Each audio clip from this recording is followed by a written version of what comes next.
and it's kind of right up Dan's alley. But there's a little girl in Ashford, Connecticut that got attacked by a coon with I think it was rabies, right, Dan? They think so, yeah. They had to have rabies shots, so I assume so. Yeah, and I'm going to share my screen here. Put my hat on for this. Do what? Oh yeah, here we go. We actually got 2 videos to show. Let's see here. Yeah, here's the video. I'm not going to play the audio because it's a bunch of screaming and hooting and hollering and stuff. But yeah, this little girl came out. Looks like she's going to school or something, and this coon was on the front porch and just grabbed a hold of her for a long time. And their mom ended up coming out and had a heck of a time getting the coon off of her. It got her mom too. Bit her. Yeah. I think the video here in a second goes on and shows the mom finally. She's grabbed a hold of that coon's grabbed a hold of them. She actually, the neighbors were coming over to help too, and she told them, "Don't come over here. It's got rabies." Yeah. So she's a pretty tough woman. Yeah, and finally she's trying to throw it, but it kept trying to bite her. Yeah, well, it grabbed a hold of her. You can see it grabbing hold of her there, and she finally threw it. Anyway, and there's Dan Jr. there, the raccoon expert. Raccoon expert, yeah. But anyway, that's crazy. And I got to thinking about this today, and it's like, man, that could happen to anybody, really. I mean, there's a lot of coons around anymore nowadays because the coon hunting stuff's not as popular as it once was, and all that. Just as not as much trapping and all that. So, I mean, we see them all the time walking around. I mean, they're pretty docile creatures. I mean, that one might have had rabies or something, but generally they'll run from you. But if you surprise them, it's kind of like a black bear. Black bears are safe. Mm-hmm. But if you got within a couple feet of it and surprised it, you're in trouble. And raccoons can be the same way. I can remember sneaking up on one, just like I always like to test my skills because I'm a weirdo. So like I can remember seeing a raccoon out in a clover field eating clover like a deer does. And it was this big coon, and I was going out bow hunting, and I was like, wow, look at that thing. I wonder if I could sneak up on it. I got the wind. So I snuck up on this thing, and I got within a couple feet, and it was just so busy munching, it wasn't looking at me. And I took an arrow off, and I just tapped it on the back, and this thing was a giant. And that thing spun around so fast and almost got my leg. Oh my gosh. It was quick. But Carol does coon rehab. Yeah. So for a while there, she was getting calls like crazy. Now we do a lot less of it because it was getting out of hand. But we'd get calls like crazy about problem raccoon families, and she'd go remove them from a barn or a house or something. And she'd always get me, and I'd have to go while she's chatting about, the coons and how she's going to take care of them and feed them donuts and stuff. I'd have to go catch this angry mom coon and all of her babies. Yeah. And I would literally have to just go running and tackle these things in a barn. And if you're, they sound pretty scary and stuff. And if they get a hold of you, they are. I mean, they can really sink their teeth into you. I've only been bit by them once or twice, and it's never been really bad from all my interactions. But I'd always get them by the tail. And when you pick them up, the first thing they do is they try to curl up and bite your wrist. So you swing them. And then they straighten out. They can't curl up when you're swinging them. And then if I can get them to grab onto something, then I can scruff them too. You got to be careful with the scruffing; they'll get you. Sometimes. Yeah. It sounds like they're not that easy to grab a hold of. You ever see some of those videos? I mean, a lot of my videos I used to they start them out with chasing a coon down and catching it. Yeah, I got one up here. There was a what do you call this? That color phase coon? I'll put it a cinnamon coon, the orange one. Yeah. Yeah, that was a sick raccoon. That's why we caught it.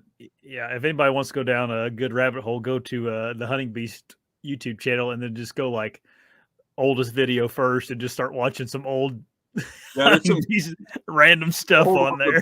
Pretty random. Yeah. There's Dan. Dan, you need to bring back that luscious long hair you used to have. Yeah. Carol didn't like that because the ladies liked it. Oh, well. I liked it though. I can see why. That's funny. So what are you doing here? Just trying to distract it? Get his attention at that hand and grab it with the other one. Because otherwise, if they see you coming, they get you. But that one turned out to be pretty sick. Yeah, I think it had distemper. What's that? Distemper is the same thing that your dogs get and stuff. That's why your dog has to have distemper shots. Yeah. Distemper runs like through raccoons like crazy. It's very, very contagious. And if a coon like that has it, all the coons in the area will get it, and you'll kill off a population, and they'll come back, again. And coyotes get it too. That's why you'll get coyotes come in patterns, because when the coyotes get distemper, it'll wipe out a whole population of them because it's so contagious. Mm-hmm. So you'll lose your coyotes for a while, then all of a sudden they'll come back and they'll fill the gaps back in. That kills more coyotes than hunters do, for sure. Yeah, I imagine so. Does it make them mean or anything, or just sick? Just temperament. They don't really get. They probably do get a little aggressive, mean, but they seem like they're dizzy and off balance, and they wobble when they walk. Yeah. So they can't really get you too easy. As you saw, I just walked up to that one and kind of grabbed it. Yeah. Generally, they'll run, and you'll have to chase them or whatever if you're going to catch them. Yeah. But yeah, I think that woman and her daughter both had to go through rabies shots. Yeah, it sounded like it. The one thing that I would recommend highly is if something like that did happen, if an hour in her shoes, I think she did most everything right. And that coon expert said she did. I think there's one mistake she made. If it were me, I don't know if she's capable of it, but I would have killed the raccoon. Yeah. Then they could check it for rabies. You don't have to go through the shots unless you need it. Yeah. It could be just that the girl surprised the raccoon. Because like I said, if you get range, it'll go into attack mode. She might have been able to save herself the shots if she killed it, because they can check it. And I believe they can make a serum for the rabies out of the dead raccoon too. That makes it a little easier. You don't have to go through this. You go through a lot more if you don't have the dead raccoon. Mm-hmm. So, yep. I've never had to deal with rabies, but I mean, I've heard that it's not very fun to have to get all those shots and stuff. I wouldn't say this too loud because Carol doesn't like hearing it, but she doesn't watch. When I learned to catch raccoons was when I was a little kid. Yeah, I would chase them down and catch them, and I'd beat them against a tree. I'd grab them by the tail and spin them into a tree and kill them. Yeah, and we'd eat them. Yeah, right. And skin them, and but we didn't have a bunch of money, and that was food. It's a whole different time frame. Yeah, that's I always wondered where you got all that, like where you learned or what made you start catching all them critters and stuff. But I grew up feral, man. Yeah. I got a good coon story if we got time. Yeah, it was fine. No hurry. So maybe we'll just talk about coons all night instead of deer hunting. Right. People start popping off. Yeah. But, me and my son, so this goes back like 20 years. We were, I don't even know where we were going, but we left the house and we're driving down the street, and we go by this little wet area, and I look over and there's this raccoon standing on the side of the water, and it looked a little off, like it was sick, and it was the middle of the day, and I'm like, something up with that. So I'm gonna catch that thing and see if it's got distemper or something. You can look in their eyes and you see their eyes don't dilate when they got distemper. They just stay wide open. You can look inside their pupils. So I stop in the middle of the road, and it's just like this little rural road that's got hardly any traffic on it. And I run over there, and this raccoon tries getting away a little bit, and I grab it, and it was pretty aggressive. So it was trying to get me, and I had it by the tail, and it was trying to curl up and bite me, and it was a really big raccoon. It was like a 20-pounder. I mean, it was huge. So I get back to the truck, and it's a stick shift truck, and I'm like, now what do I do? It's got an open box, and I got the kid sitting beside me, and I was like, okay, well, I shoved it through the window and closed the door, and I had to keep spinning it with my arm. I'm trying to work the stick shift and stuff, and I look up, and about 200 yards up the road, there's this house. It's the only house out there. And all these people had come out from this house, like 3 or 4 people, and they're standing in the road with their like hands on their hips, staring down at me, but from quite a ways away, right? Yeah. So I noticed them, but I'm like, well, who cares, right? So I get in and I put it in reverse, and I'm trying to back up the road with this thing, and I ended up backing up all the way to my house, which is only like a quarter mile down the road. And I go in the driveway, and I get this raccoon out, and I go shove it in this cage. And I get it in this cage, which wasn't an easy task. It's trying to rip my arm off. Right. And I turn around, and this van is at the end of the driveway, and it's just people from that house. They had a van there too, that the people that got out. So they followed me over there, and they're staring at me up the driveway. And I'm like, well, I better go up over there and explain what's going on.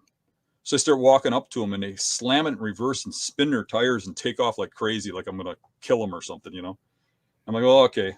But I mean, you saw my hair in that video, right? That's the same time. Yeah. So anyways, I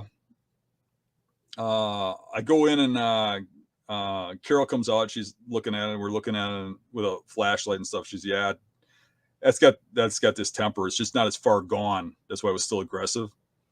She's like, run it down to the this place that kills them, because if you kill it on your property, anything that gets near it gets this temper too. Yeah, they're really contagious. So I take it to this place that euthanizes them. That's right down the street. Then I come back, and we've got raccoons in pens. At the time we had like 90 of them that the DNR had brought over, 90 babies that we were rehabbing. Jeez. So I go in. I go right up in the house to take a shower to make sure I clean all this stuff off me. So I'm in the shower. I get all cleaned up, and I get my shorts on, and there's somebody knocking on the bathroom door. And I says, yeah. And it's my daughter. She says, Dad, there's a whole bunch of policemen downstairs, and they want to talk to you. I'm like, okay. So I towel dried my hair and looked like I had an afro with long hair. And I didn't have a shirt on. I just put my pants on, and I walked down the stairs, and there's all these cops with their hands on their guns staring at me. And I'm like, over a raccoon? I'm like, what the hell's going on? So what's going on? And big cop steps forward, and he says, you go down the street over here? You drive down the street over here? I'm like, what are you talking about? He goes, like half an hour ago, did you drive down this certain road? I go, yeah. He goes, what were you doing down there? I says, I drove down there and drove back. And he goes, what did you do down there? I said, well, okay, I'll play along. I was driving down there. I looked out the window, and I saw a sick raccoon. I said, so I got out and I caught it. He goes, hold on. You saw a sick raccoon, so you ran over and you caught it? I says, yes, sir. And he's just staring at me. He looks at the other guys, and he's like, you caught a sick raccoon. He goes, what were you going to do with it? I said, oh, I brought it home. I said, it looked like it had distemper. I said, I took it down to the animal place, and they disposed of it. And he's like, you just ran up and grabbed a raccoon? I says, yeah. He says, what happened? I said, well, I got in the truck. I couldn't get it started because of the stick shift, so I had it hanging out the window, and it kept trying to bite me, so I was swinging it. I backed up to the house. And this other cop goes, oh. And I'm like, what's going on? He goes, well, the people up the street had their house broken into, like a home invasion a few days earlier. Yeah. And they thought you were like had stuff hidden in the bushes, and you're the person that did the home invasion. You grabbed the stuff, and you had this big bag of loot hanging out of your window, and you were driving backwards. They said, you tried to attack them when they drove up to your house. I was like, no. I said, my son's upstairs. I'll get him to come down and tell you the same story. He goes, no, ain't nobody would make that story up. It is kind of, I mean, in their defense, I can name everybody on one finger who would do that, and that's you. So I don't know. Hey everybody, if you like the channel, make sure you subscribe right here. And if you like the clips, I got 2 more options for you. 2 options right here. Subscribe right here. See you guys.